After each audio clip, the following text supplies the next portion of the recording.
এটা ছিল আমাদের বাড়ির মেন গেট। যখন এই ফাইবারটা লাগানো হয়, ভাইয়ের মানা করা সত্ত্বেও ফোনে ফটো দেখে আমি এই কালারটাই চুজ করি। সামনে থেকে ভাবিনি কালারটা এতটা উগ্র হবে। যখনই এই দরজাটা সামনে থেকে দেখতাম এতটাই চোখে লাগতো যে মনে হলো না, কিছু তো একটা করতেই হবে। হঠাৎ করে আমার মাথায় এলো একটা আইডিয়া। কালারটা যেহেতু ছিল ব্লু, ভাবলাম আকাশ টাইপের ব্যাকগ্রাউন্ড রেখে কিছু একটা গাছপালাই এঁকে দিই।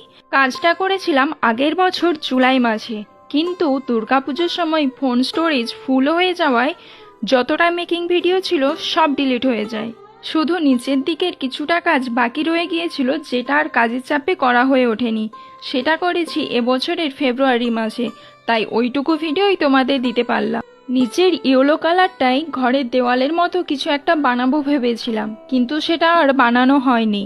শুধু এই ব্লু কালারটা এতটাই চোখে লাগতো সবার, তখন সবাই বলতো কালারটা খুবই উগ্র। কিন্তু এই কাজটা করার পর সবার চোখে লেগেছে এই পেন্টিংটায়। তখন আর ব্লু কালারটা কেউ অতটা মনোযোগ দিয়ে দেখেনি। যাই হোক, আমার এই ট্রান্সফরমেশনটা তোমাদের কেমন লাগলো তোমরা অবশ্যই জানিও।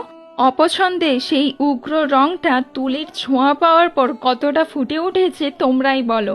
এখন এইটুকুই, আবার আসবো অন্য কোনো ভিডিও নিয়ে।